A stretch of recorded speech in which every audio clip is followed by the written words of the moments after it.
7 months across 4 continents over every imaginable terrain, the 2012 FIA World Rally Championship has reached its dramatic finale. And a month ago on the roads of his Alsace homeland in France, Sébastien Loeb wrapped up his 9th world title.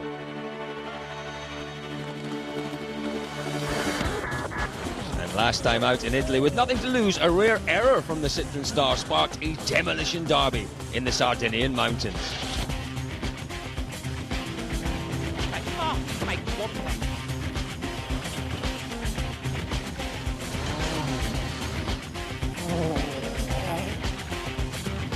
Loeb's teammate Mikko Harvinen surviving a crazy weekend to claim his first win for the French team. Went off before me, so when that happened, I could just take it a lot easier.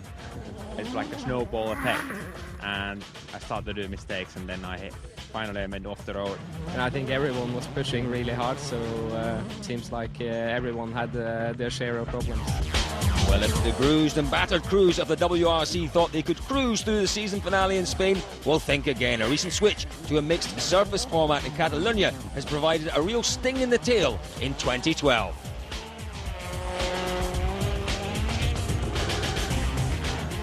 First day you drive gravel, which is 80% on the gravel, but then still you have mixed package. You have gravel and some tarmac sections with gravel tires, but then Saturday and Sunday is fully on tarmac. So you need to be able to change your driving style quite a lot. And we had so long section tarmac in between long gravel stages, and it's just so easy to destroy your tires over there and a little bit your brakes as well. For sure, it's a bit special to change during the rally. Always what I enjoyed in the rallies in general, that you don't drive always on the same surface. So now to mix it on one rally is not bad. It would have been nice to have a day of snow as well, actually, then it would have been perfect. Well, a challenge for the drivers, but also the teams who must change setup from gravel to tarmac on Friday evening. It's quite a big job actually, because we change all the suspension, so wishbone, dampers, springs, but we change as well all the transmission for different setups, so the gearbox and the rear diffs are coming out as well. So yeah, if you were your main dealer, that would be a couple of days job or a day's job. As it is, we could do it in 45 minutes. I mean, for sure there's going to be a big change, but you know, they're the best in the world to do it, so it's not going to be any problem for them. The best driver in the world will take some beating here. Winner in Spain since 2005, Loeb will again be the man to beat, despite his uncharacteristic error in Italy. If I can do a bit more stages than in Sardinia, I would be happy with that. I heard last week they were practicing in France on track, so they try everything to beat me. Maybe it happened one day. With the top 2 spots then wrapped up by the factory, Citroën's attention switches to 3rd place in the championship on this final round. Privateer Mads Østberg is the current incumbent, but he faces a stern challenge from the factory Fords of Jari Matti and Petter Solberg. In the manufacturer standings, Citroën have already maintained their 5-year stranglehold on the title. Well, the rally RACC Catalonia Rally de España continues with its base in the Costa Dorada resort of Salou, 95 kilometres southwest of Barcelona. Traditionally run on a pure asphalt fixture over the smooth flowing roads of the Tarragona region, the opening day west of Salou is now run almost entirely on gravel, with Terra Alta actually a mixture of dirt and tarmac in the same test. And the opening leg ends with a new evening stage on the host town's seafront. Salou Service Park, as ever, faced alongside the spectacular Port Aventura theme park. Well, with the first day run on gravel, then qualifying stage needed duels, and it was an interesting one. That's it, a little bit of gravel and a little bit of tarmac. Yeah, interesting. A couple of little mistakes by guys. Intriguing to see how they were going to, obviously some gravel tyres on that tarmac section as well. Proper stage with jumping and things. Obviously the Fords have been very strong so far this year in qualifying. Could they do anything in this? Jari Matti was going well until this moment. That's a big moment. Oh, it is for a 3 kilometre stage, yes. Is that the roundabout where Raikkonen had his moment before, Julian? It is, and then Chris Atkinson had a moment as well in the stage. So, I mean, yeah, Raikkonen's rolled here. Harry Hunt rolled here last year as well.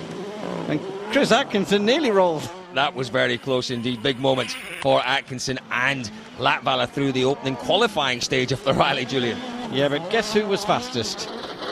Would it be this man? It would be this man. But 3Ks, 7-time winner, 2 minutes, 6 seconds, 0.1.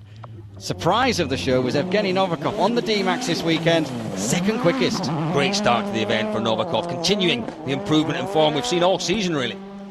That's it, 1/10 off Sebastian Loeb. And obviously he would have had first pick, but he didn't. That was Loeb. And we went down to Barcelona to do that. Yeah, and it's another new feature, isn't it, Jules, for 2012? It's a trip to the bustling heart of the Catalan capital, Barcelona, for the opening ceremony. A unique sight to see the WRC machines in these historic streets, and the Spanish fans, of course, turned out in their droves to catch a glimpse of the world rally heroes as the start selection process got underway.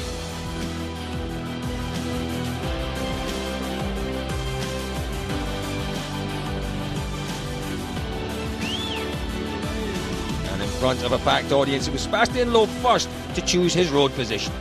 The world champion opting for 14th. The road cleaning can be quite important here, so we don't think it will be dusty, so we play for the road cleaning, and so we go further behind. So this is how the cars head into day one. Chris Atkinson will lead the cruise away, followed by Daniel Oliveira with Jarkko Nakara in the first of the Pro Drive Minis. Matt Rosberg is the first of the big guns. He goes 6th, followed by Ott Tanak and Danny Sordo. Thierry Neuville runs 9th on the road ahead of Petter Solberg. Jari Matti with Sebastian Loeb 14th away. So here we go then, Julian. That's a beautiful sunrise. Didn't see much of that sun after that, though, did we? I guess I don't even know when that was, because the first thing I saw was rain everywhere. I tell you what, Hans Weiss Jr., young Dutchman, second in the WRC a couple of years ago, gifted an opportunity by Nasser Al-Attiyah in the Qatar World Rally car. I tell you what, it's a big day for him. Huge day for him. His first time ever in a World Rally car, Julian, and that was only a few kilometres into the first stage. That was his first moment in a World Rally car.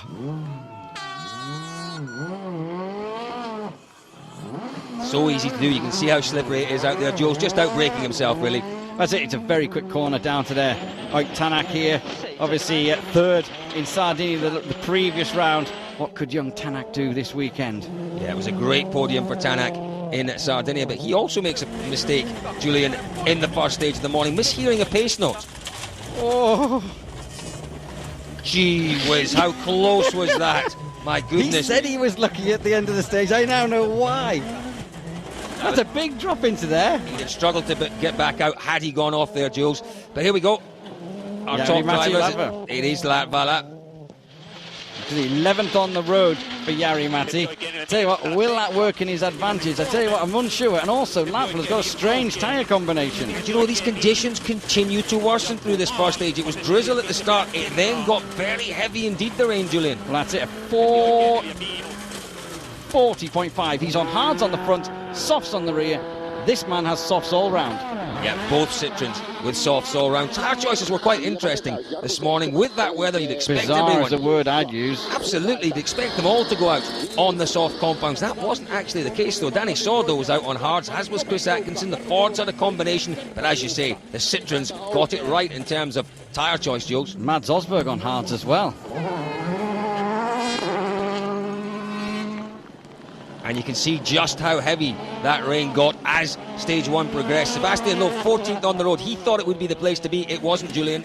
Well, it wasn't. I mean, when he said that we weren't expecting dust in the interview that we did after qualifying picking, well, if you're not expecting dust, you must be expecting it to be damp, which then you want to be further back on the order. So, I don't know, definitely got it wrong, I think. Doesn't do it very often, though. You're on soft tyres, he's on a mixture of soft and hard. Did you think you'd be better than that?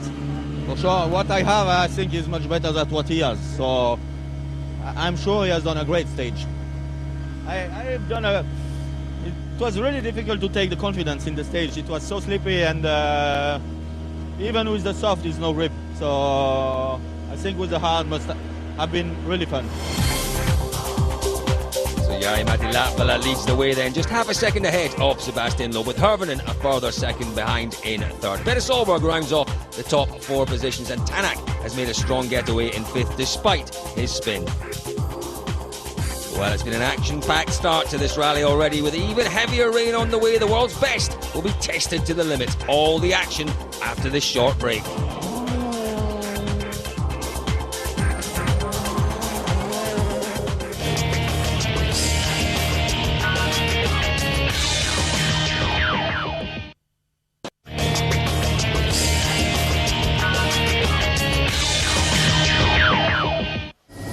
Welcome back to a rather damp Costa Dorada, where the RACC Rally d'Espagne has just got underway. Jari-Matti Latvala is our leader after the opening stage. So let's return to the action and the 26-kilometre Pessels stage, Julian. And that rain continuing to fall this morning. That's it. It seems to get stronger and heavier.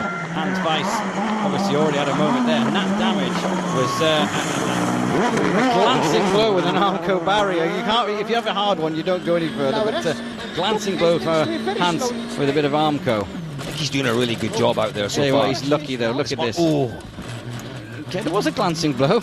Was a glancing blow. Yeah, he did get away with it, just trying to take a little too much of a cut there, Julian. But as you say, he has got away with it now. This man having a good start to the event, second quickest in qualifying, a good run. That is Martin Prokop, not Evgeny Novikov. Teammates, remember, both in DMAC cars. Right, look at this.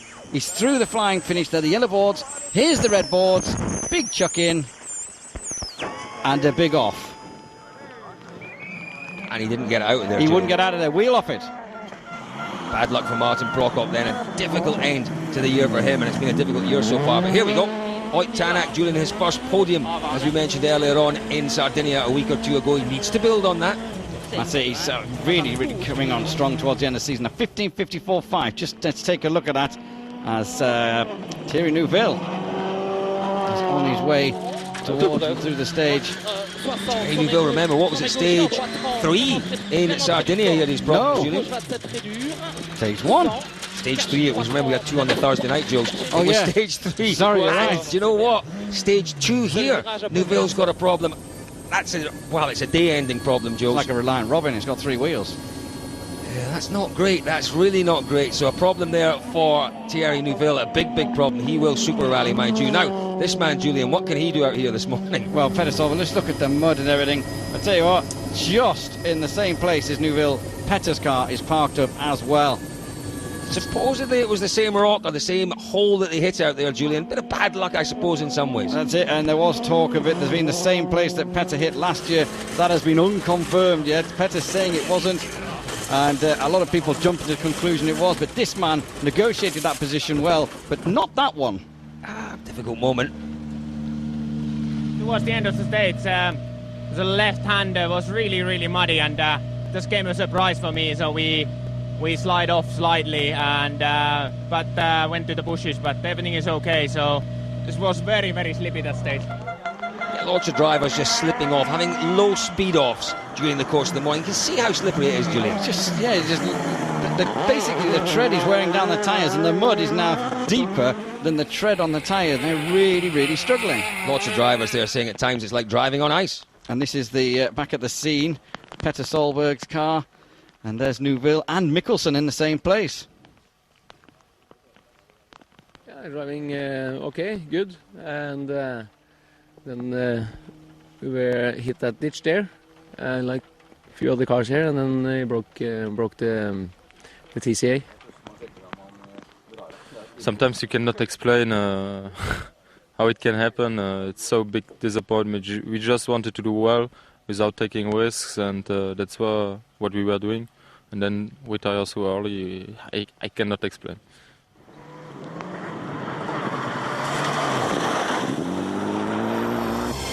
Well, after all that, it's an interesting looking leaderboard after stage 2. Oyt Tanak is our surprise leader, just 1/10 of a second ahead of Usberg, with Herven in 3rd and Loeb dropping down to 4th.